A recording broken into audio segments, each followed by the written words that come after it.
You're watching Game On with JR Reid, presented by AutosByNelson.com.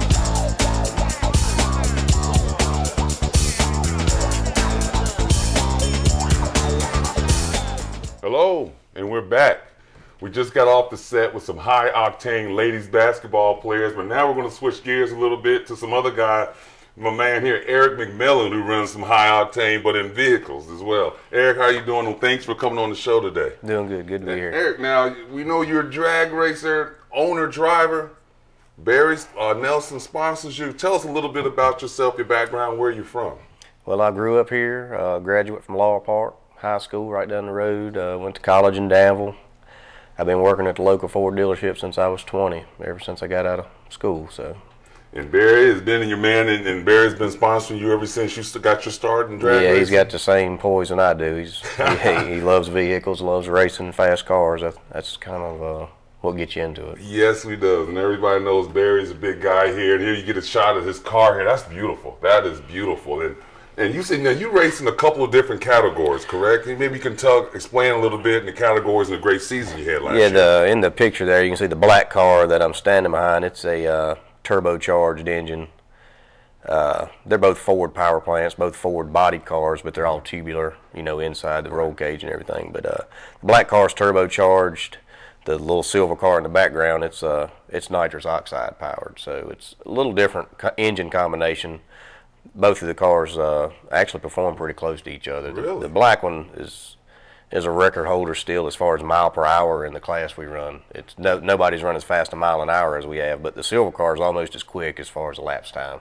Wow. It does it with a lot less power, and the car's a lot lighter. Now, the black car you mentioned off camera, that's about 2,000 horsepower, correct? Yeah, about 2,000. Now, how about the other, the white Mustang? How many horses? To run so close to the black one? Right, probably 1,500–1,600, but it's 400 pounds lighter. So, okay. It's all physics when it comes down to it. It's a lot less power, a lot lighter car. It comes out to the same result. Now, none of these are street legal, right? I know the black ones can't be. No, absolutely. So you're not in that class. Okay, we talked a little bit about a guy I played with, Tom Hammonds. He used to race a little bit, and when he used to drive his to practice every once in a while, I think in the class that he had. But yeah, our windows have to work, the lights have to work. There's a few rules to keep them kind of oriented towards a stock appearing car, even though they're furthest from that. But the few rules kind of keep it close to home, but it's kind of extreme. Wow. Now, we mentioned it a little while ago, but tell us about your season last year. Some of the great things that you got. Oh man, it was just one of those years when everything comes together. We couldn't do any wrong. Everywhere we went, we had good luck, and we were good, and we had good luck, and it all just came together. We ran 2 different series, 2 totally separate schedules. Stayed gone away from home almost all summer. And it just all came together. We won a Mickey Thompson Street Race Championship with the silver car, which is we competed against 20 or 25 cars at 12 different venues. #1 qualifier over half the races, and won 4 races. And I mean, we're just so consistent. It was unreal. And with the black car, we competed at a national level with it. We went everywhere from Maryland to Georgia. How many races with the black car per summer do you think you guys run? It's 9 races with it. Just 9? Yeah, okay. but it's a higher car count. We run 60 or 80 car fields. They'd only take 32 qualifiers, so you had to be top 32 to make a race. You got to be in top of your game. Yeah, and believe it or not, we were #1 qualifier the first 5 races out with the car. Wow. So there were people screaming for rules changes, but we persevered. We were just really fortunate last year. Everything came together. So you kept the same crew from last year. Everybody's back for this year, ready to make another run. Yeah, that's right. We got the same engine builder. He's local here, Sidley Racing Engines. He builds all my engines. He always has. We do all our own chassis work, and we do all our own tuning. So we pretty much do it all in house. We don't go out and ask for anything. Now, see, I'm gonna have to follow you. I'm gonna have to get your Twitter, because my thing is, my father used to have a '70 Monte Carlo. And I'm looking to get a '70 Monte Carlo and redo it. Now, I don't want anything close to what you guys do. Right, you just have like 1,500 horsepower. Look, I'll take a good, I'll take a 500, 600 cubic inch engine. Maybe just put a supercharger on it for me, and that'd be good. So I'm going to be picking your brain a little bit in the summer months to come.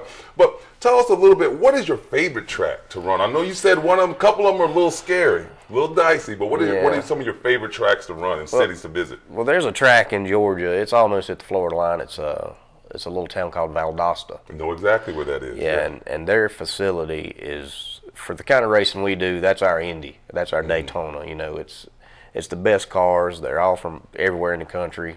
Cars from Canada, and the track surface is prepped just pristine. If you're going to run the time, the mile an hour, if you want to show off in front of the right people, that's where you do it at. And that seems like where we show out when we go there. We really do. So now, you were mentioning earlier, said if I wanted to come catch you, closest place would be Greensboro, correct? Yeah, we're going to run a monthly series this year at Piedmont. I want to try to get a little closer to home. So once a month, Piedmont's running our class called Extreme 275 Radial. You can get on their website and get the schedule, but anytime Extreme 275 is running, it's actually the 27th, I think, of this month, and it's a one-day event on a Saturday, so that kind of frees me up for my family time. Oh, and stuff, got to do that. And being a Southern boy, being from Virginia Beach, I know how important Sundays are to families. So, exactly. And also being from Virginia, I also know how important racing is to everyone in this area, and I'm glad to see that you'll be able to get a little closer home and spend more time with your family this summer. Casey, I told him I was coming. Casey gave me something, said I might need these if I come down to come see your races, which I know with 2,000 horsepower car and a 1,500 horsepower car, I know I'll need these. Right. But I'm definitely going to come out and see you. Are there anybody you'd like to get, any sponsors, anyone you'd like to give a shout out to, or any of your family, wife, kids, anyone? Absolutely, you want to say? yeah, we couldn't do it. My wife and kids sacrifice. I'm trying to save you. You got to start with your wife, man. I know. They sacrifice me because I'm not there a lot, and so of course first and foremost them, and then Barry. Barry backs me up. The AutosByNelson group. They're big into motorsports. They're big into charities. They're big into anything in Martinsville, Henry County. Yes, to keep this. Keep our area here growing, and I couldn't do it without them. They let me leave work. They give me the time off. They give me the financing I need. So it couldn't happen. It couldn't happen without a group effort from a lot of people. Unbelievable. And again, Barry's just been great as far as the things he's done for Patrick Henry Community College, athletics, and now I know what he's doing on NASCAR and some of the other race series, and. We just want to wish you the best of luck, and it's been an honor to meet you. We were going to shoot a commercial with Barry in my car, but my car is carbon fiber, and I figured if he hit the fender, it'd tear it up. So. Yeah, he's heavy with that hit, man. Yeah. Well, man, Eric, I want to thank you again for coming on the show. It's been an honor to get to know a little bit about you and what you're doing, and I'm definitely going to be on the lookout for you. And I would like to get down to Greensboro. It's been my pleasure. Yeah, y'all need, and anybody watching, y'all come on down. If you see us at the track, come up. Introduce yourself. Again, give them the dates in Greensboro, close by for people. I'm sure it's the last Saturday of every month, I think. But get on Piedmont Dragway's website and Extreme 275. When you see it on the schedule, just come out. It's always on a Saturday. It's always a one-day event. And be happy to see you there. Well, thank you. Look, if you're anything like me, people who can Google it and find out the information on Eric here and what he's doing and when he's racing, or if you're like me, get your kids to maybe Google it for you and find you. Or find us on Facebook. Speed 365 AutosByNelson Motorsports. Now, are you on Twitter? No, we don't. Not yet. So I'm just new to it. So we're doing the Twitter thing today. Okay. Yeah, I'm an old country boy. I'm a little behind the curve on that. So. I just got on a couple months ago too. Again, thank you, Eric. Best of luck to you, and fans, please follow up and get a chance to see these guys race a little bit. They're doing great things. Thank you for joining us, and we will see you next time on Game On. JR Reid against Hill. And the dunk. You're watching Game On with JR Reid, presented by AutosByNelson.com.